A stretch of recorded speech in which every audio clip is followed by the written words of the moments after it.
Title: Whispers in the Walls. Part 1. The Inheritance. Maya had never liked this house. Even as a child, when Aunt Agatha invited her for the summer, she felt as though the walls were watching her. Now, 20 years later, she stood before the massive oak door, holding a key with rusted teeth. The lawyer's letter was in her pocket. "You are the sole heir. Come alone." The sun was already setting as she stepped inside. The air was thick, as if the house resisted her presence. The flashlight from her phone illuminated dusty curtains, old furniture covered in cobwebs, and a portrait of Aunt Agatha above the fireplace. Her eyes, painted with unnatural precision, seemed to follow Maya's every move. "Nothing to worry about. I'll spend the night and start sorting through things tomorrow," she said aloud to break the silence. But the silence answered her. Something fell deep within the house.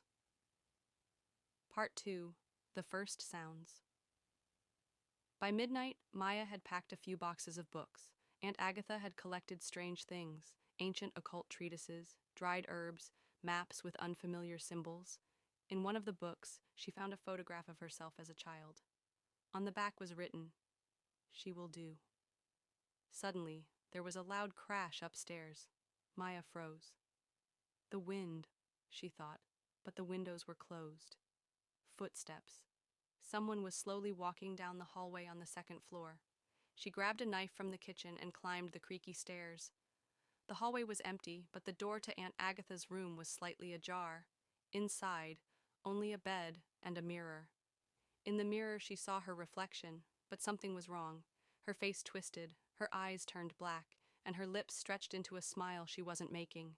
She stumbled back, and the mirror shattered. Something moved in the shards.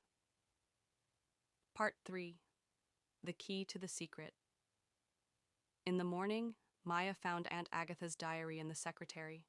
The last entry read, "They won't let me leave. They feed on my fears. Don't repeat my mistake. Don't read aloud from the black book."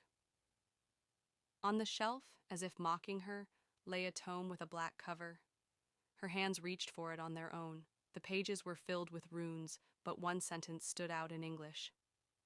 "Speak, and the door will open." The voices in the walls grew louder. "Battery, 1%. Trembling, Maya whispered the phrase.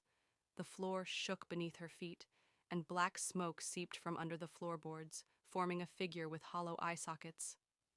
"Thank you," the creature hissed. "Now you are ours." Part 4. The Trap. The doors slammed shut. The windows frosted over. Shadows peeled off the walls, taking the forms of dead relatives, friends, even herself, with twisted necks and torn-out hearts. Maya darted through the house until she found the last page in the diary. "The only way out is to extinguish the light, but they fear not the darkness, but what hides within it." She smashed the flashlight. Darkness swallowed everything. The creatures screeched. But a moment later, in the absolute silence, Maya felt someone's breath on the back of her neck. "Did you think we were alone?"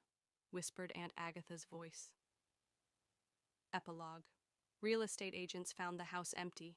On the floor, a dead phone, a black book, and a diary with a final entry added in blood. "Now there will be more of them."